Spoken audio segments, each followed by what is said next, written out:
Bem, pessoal, bom dia.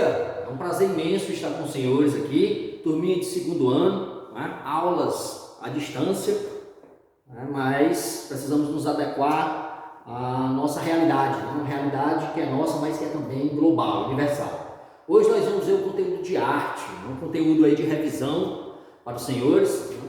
Vocês, desde já, por favor, coloquem um material, caderno, livro, sobre a carteira, façam as anotações, tá bom? Vão se acomodando aí direitinho, para que vocês possam desfrutar e entender desse conteúdo, beleza? Então nós vamos ver aqui, senhores, o pré-modernismo no Brasil. Lembrando que isso aqui não se trata propriamente de literatura, mas nós estamos falando do contexto.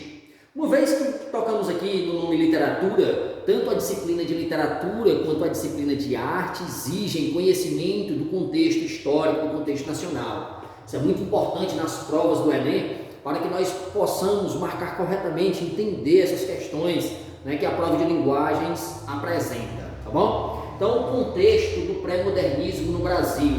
Literariamente falando, obviamente, o pré-modernismo ocorreu em fins do século XIX e início do século XX. Uma vez falando de arte no Brasil, eu preciso considerar o contexto que veio antes do modernismo, aquele modernismo de 1922. Portanto, eu considero os anos que antecederam o modernismo de 22, certo? Eu posso pegar lá desde a abolição da escravatura, proclamação da República, aos 2 primeiros decênios do século 20, até nós chegarmos no modernismo de 22, beleza?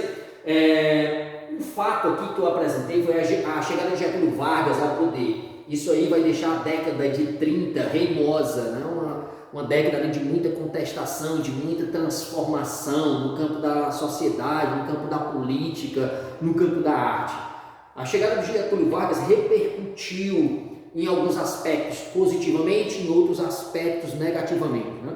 Os aspectos negativos são esses, esse conflito entre sociedade diante da transformação, né? Essa falta de entendimento da sua própria realidade, essa agitação no campo da política. Então repercutiu muito naquele período. Com relação aos aspectos positivos, nós tivemos pelo menos aí, podemos citar aqui brevemente, a industrialização no país ocorreu de forma mais pungente e evidente, beleza? Então a industrialização foi um fato ocorrido com a chegada de Getúlio Vargas ao poder. Só que esse fato trouxe consigo consequências, né? O contexto que marca o pré-modernismo no Brasil, pelo menos para o público crítico, o público lido e entendido, certo? Para o intelectual, era de que a proclamação da República não havia solucionado os problemas crônicos do Brasil.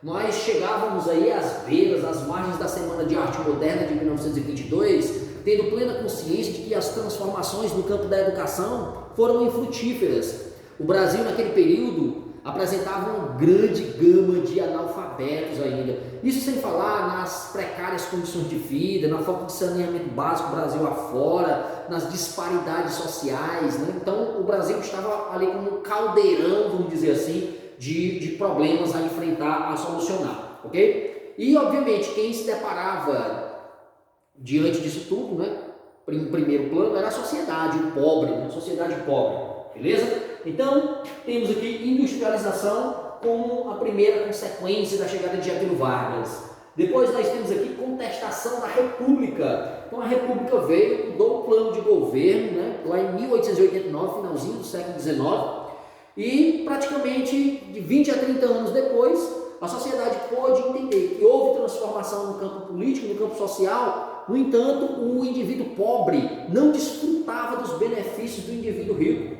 A industrialização havia chegado, né? O bonde elétrico já estava nas principais cidades do país, ok?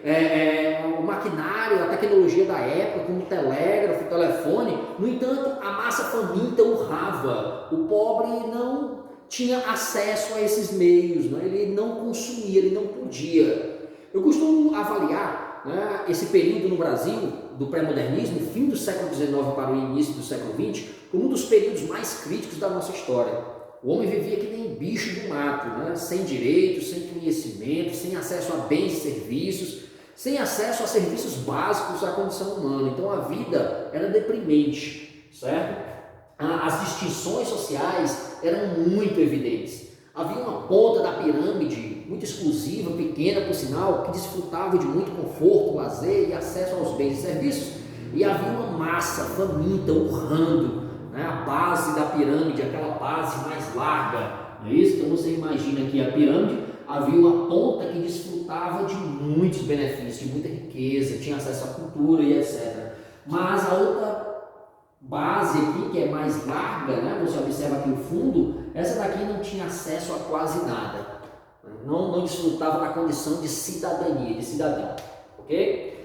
E com isso tudo nós observamos também a chegada de imigrantes. O contexto do pré-modernismo, por conta das transformações sociais na Europa, por conta dos conflitos internos que muitos países da Europa estavam vivenciando naquele momento, foram várias as chegadas de imigrantes, né, de japoneses, italianos, portugueses ao nosso território. Obviamente que a chegada desses indivíduos muda a condição de vida, muda o cenário.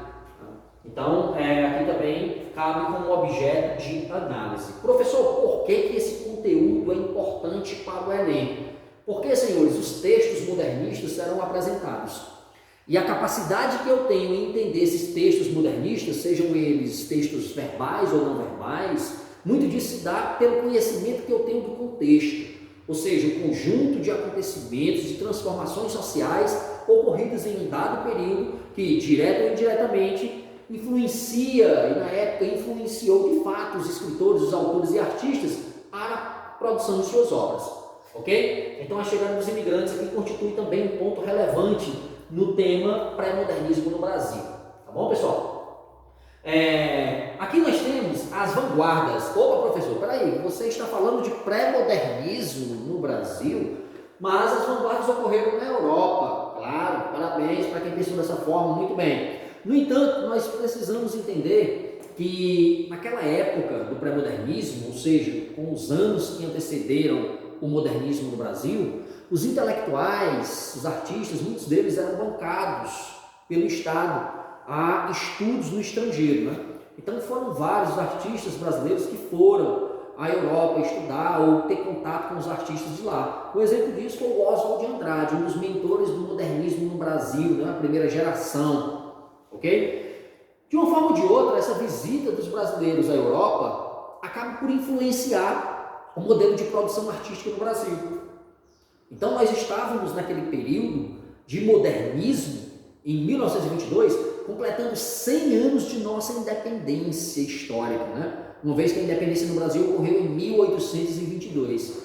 Nesses anos de pré-modernismo, principalmente na última década anterior ao modernismo no Brasil, os artistas, fazendo suas viagens, incrementando suas leituras, seu conhecimento de mundo, procuraram renovar o cenário nacional, o cenário artístico, literário, portanto o cenário cultural. E a ideia era trabalhar a brasilidade, uma vez que nós estávamos nos aproximando dos 100 anos de independência do Brasil.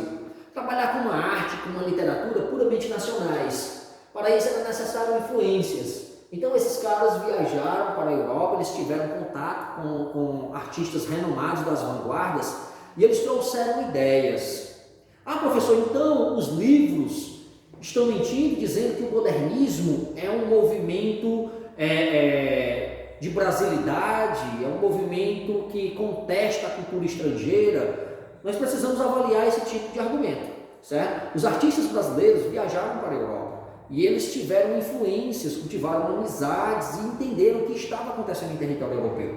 Algumas ideias foram trazidas para cá, principalmente no campo da arte plástica, né, nas pinturas de Anita Malfatti, de Tarsila do Amaral, de Lázaro Segall. Só que nós precisamos entender que o que foi retratado, as temáticas abordadas, tanto no campo da literatura quanto no campo da arte plástica, foram temáticas relativas a nós brasileiros. Essas temáticas tratavam do Brasil e não da Europa, certo? Então as cidades brasileiras, assim como o povo brasileiro e toda a sua cultura, foi um elemento trabalhado, né, por conta das influências desses artistas nessas viagens.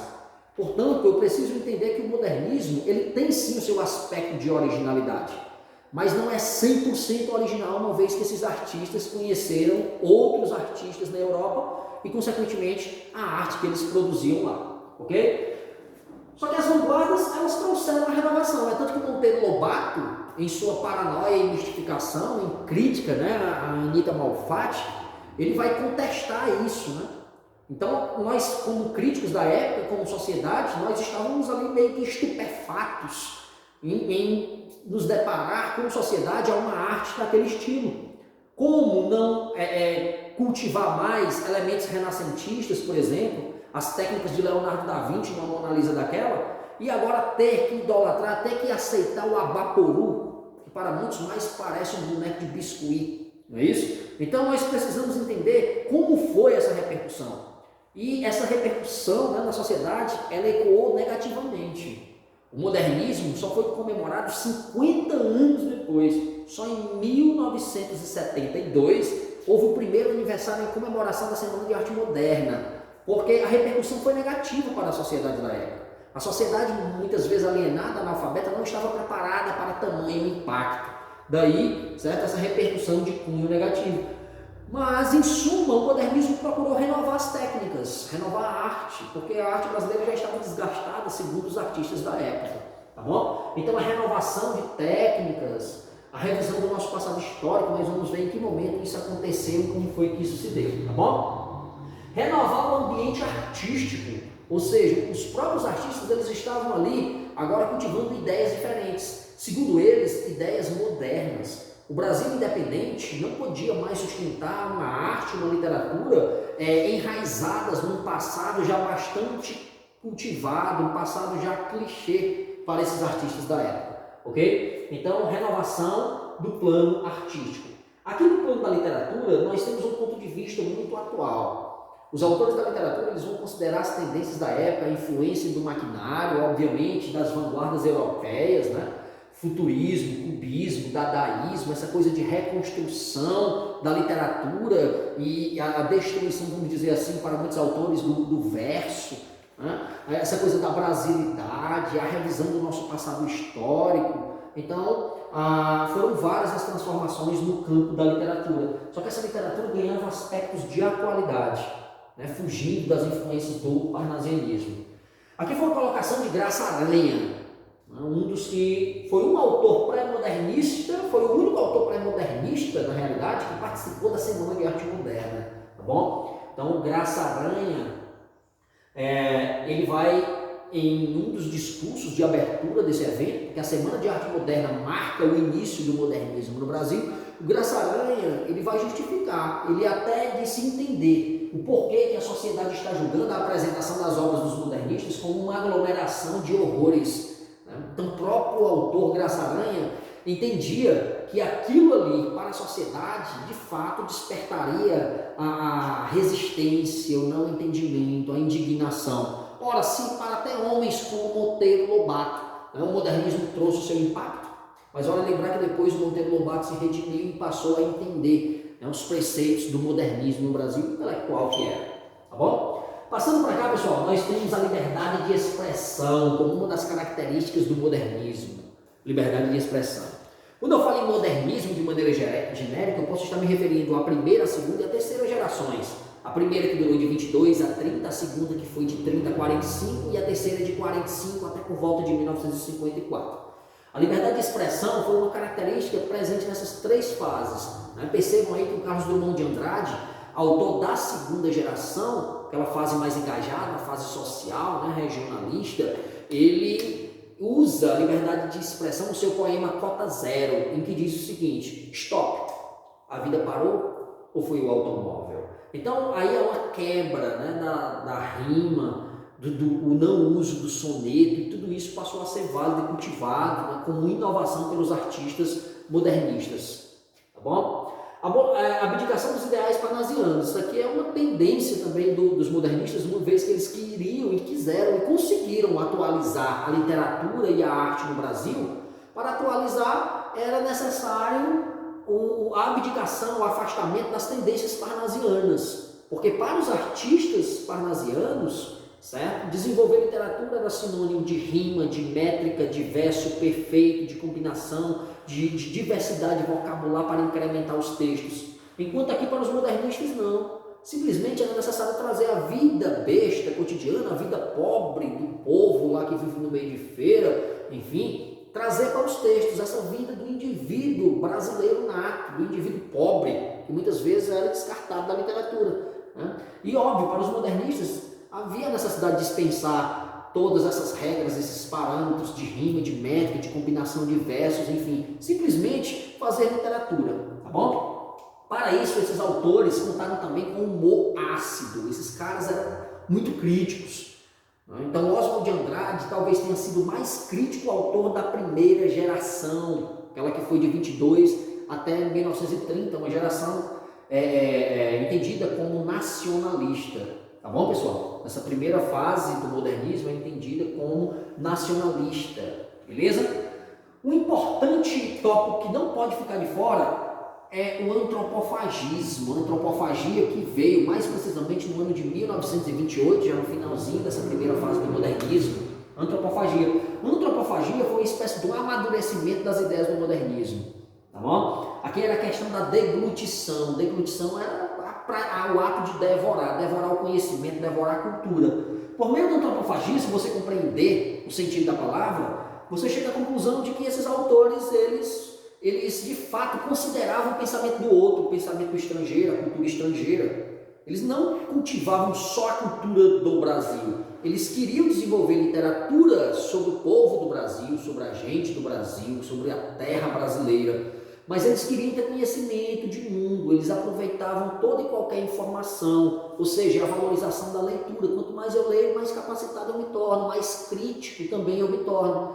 Então esses artistas, eles devoravam toda e qualquer forma de informação, mas para produzir, era necessário produzir o que é nosso. É a questão da busca por identidade nacional, isso o Enem costuma cobrar, tá bom, moçada? Aí aqui nós temos o quê? Produto de exportação. Mas antes de eu falar do produto de exportação, eu gostaria de explicar essa coisa da antropofagia. Lembra índio antropofágico? O índio antropofágico é o índio canibal. E por que que eles lá do modernismo de 22 resolveram colocar esse nome no grupo, né? No grupo modernista, tá bom? Por que antropofagia no modernismo? Ora, porque o índio antropofágico, o índio canibal, era entendido como um elemento natural do Brasil. E o índio canibal, ele devorava gente, ainda hoje devora porque ainda existem, né? Esses índios existem, bem em número reduzido, mas existem. Então, se o índio antropofágico, o índio canibal, devorava as pessoas, não por prazer sexual, não por fome, quase sempre não era por fome, mas sim por inveja ou por uma questão cultural, em acreditar que devorando o indivíduo, eu, índio canibal, passo a nutrir todo o conhecimento que aquele indivíduo tinha, era uma questão cultural. Então os artistas do modernismo, eles vão se autodenominar também antropofágico, óbvio que esses artistas eram o grupo dos Andradas e não o outro grupo mais reinoso, tá bom? Então eles vão acreditar o seguinte: eu sou antropofágico, porque eu devoro um indivíduo, eu passo a ter todo o conhecimento que aquele indivíduo tem. Espero que esse indivíduo tenha conhecimento, né? Porque senão minha mente também vai ficar vazia. Doutores, produto de exportação, uma das finalidades dos autores do modernismo, como grupo antropofágico, foi fazer com que essa literatura cruzasse fronteiras. Diferentemente, em movimento oposto a épocas passadas na literatura, em que nós importávamos os estilos, né, as tendências de lá, aqui no modernismo não. Os autores, eles conheceram o que estava acontecendo lá, mas quiseram desenvolver o que era nosso. Tá bom? Então o modernismo de fato representou a independência da nossa literatura e da nossa arte. Depois de tudo que eu expliquei aqui, eu espero que vocês entendam assim: o modernismo, em suma, foi uma busca por independência artística e cultural, tanto na literatura, quanto na música, quanto nas artes plásticas. E eles queriam o seguinte: era exportar. Se um dia nós compramos os de lá, agora eles lá da Europa e do resto do mundo vão conhecer a nossa cultura por meio do nosso fazer literário e da nossa arte e vão levar para lá, beleza? E aqui nós temos revisão do ponto de vista histórico, erro de português do Oswald de Andrade, né? O erro de português do Oswald de Andrade, que mostra essa questão dos falares, certo? Do Brasil, tá bom? Então é interessante que você perceba aí essas características do modernismo. Espero que tenha sido bom, vamos ficando por aqui, moçada. Até mais!